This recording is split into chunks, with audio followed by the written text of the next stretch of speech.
आपने कविता पढ़ी, बहुत अच्छी कविता है, हम सब जानते हैं वाजपेयी जी की लिखी हुई, लेकिन फैक्चुअल रहते हैं। जो मोहन भागवत ने कहा, उन्होंने कहा कि मस्जिद के नीचे मंदिर जो खोजने का एक चलन चला है उस पर उन्होंने सवाल किया। अब सवाल है कि कौन लोग खोज रहे हैं ये। दूसरा, उन्होंने कहा कि लोगों को लगता है कि मंदिर मस्जिद के मुद्दे को उठाकर वो हिंदुओं के नेता बन जाएंगे, ये भी चलन रुकना चाहिए। ये संदेश किसके लिए? सवाल तो ये है ना दरअसल। ये मैं यही कह रहा हूं कि अगर किसी भी मुद्दे के ऊपर में कोई भी विवाद है, ऐसे मुद्दे नहीं उठाए जाने चाहिए। इस बात पर हमारी सहमति है। और ये आक्रांताओं ने आए और वो भी सियासतदान थे, वो कोई धार्मिक लोग नहीं थे। धार्मिक लोग होते तो किसी के उपासना स्थल को वो नहीं तोड़ते। तो वो गलती उन्होंने की और उस गलती के ऊपर में आत्मचिंतन जो है वो समाज के लोगों को करना चाहिए, मिल बैठ करके करना चाहिए। लेकिन मैं आपकी इस बात से सहमत हूं और मोहन भागवत जी की इस बात से भी सहमत हूं कि हर जगह अगर हम ऐसा करने चलेंगे तो फिर ये देश कैसे चलेगा। और अगर कहीं में समस्या है, कहीं में किसी मुद्दे पर विवाद है, तो उसके लिए आपसी बातचीत या ठीक है। ये प्रमोद जी आप बड़ी बात बोल रहे हैं कि अगर हर जगह ऐसा होता रहा और हर जगह ऐसा किया गया तो फिर आखिर ये देश कैसे चलेगा।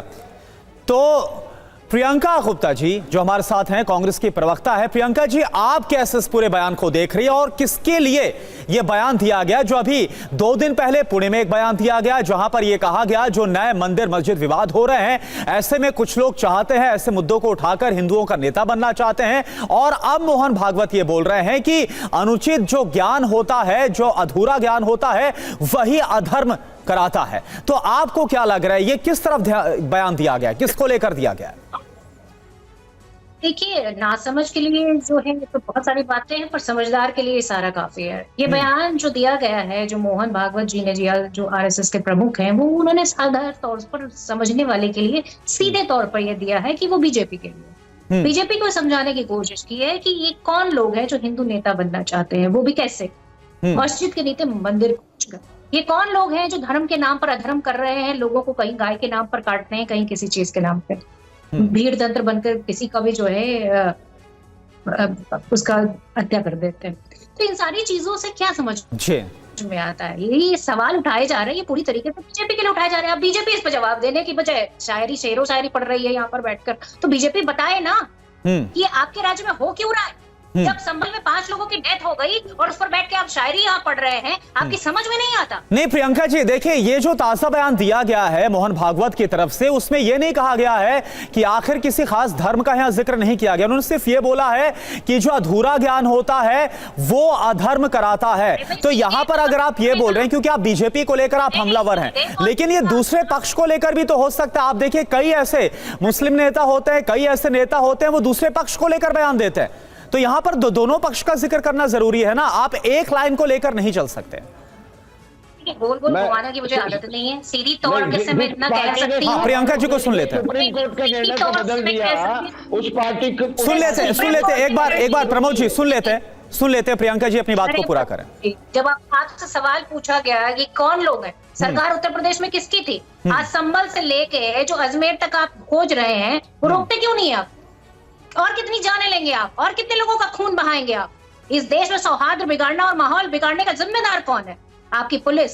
उत्तर प्रदेश में पुलिस साथ में थी, तो आप बताइए ना जिम्मेदार कौन है? जिम्मेदार आप लोग हैं, आपकी सरकार है, और सवाल आप पर उठाए जा रहे हैं तो जवाब है नहीं आपके पास। इधर उधर की गोल गोल बातें कर रहे हैं यहाँ बैठकर आप।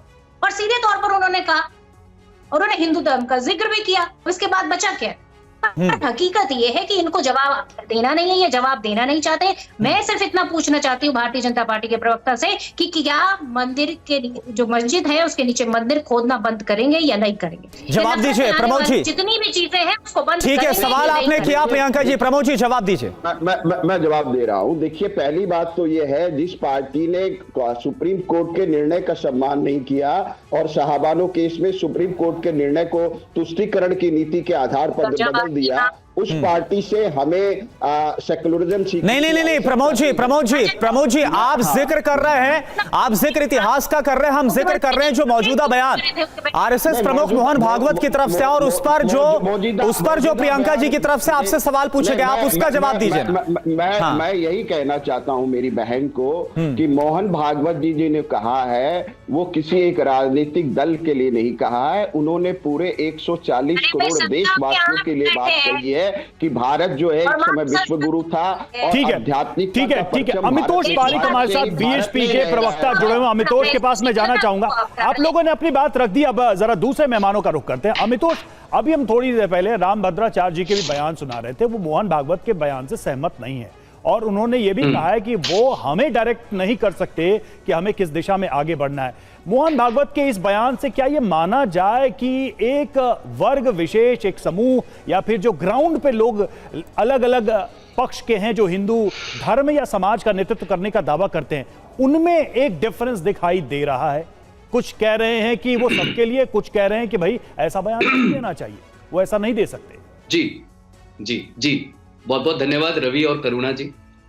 देखिए, जो हमारे धर्म के अंदर बात करी है और पूज्य संचालक जी ने जो कहा है और जो रामभद्राचार्य जी का अपना खुद का वक्तव्य और विचार है, हिंदू धर्म के अंदर में सनातन में संतों का अपना एक स्थान रहा है और उनका खुद का अधिकार है, वो किसी को भी किसी भी तरह से किसी भी आधार से बोल सकते हैं।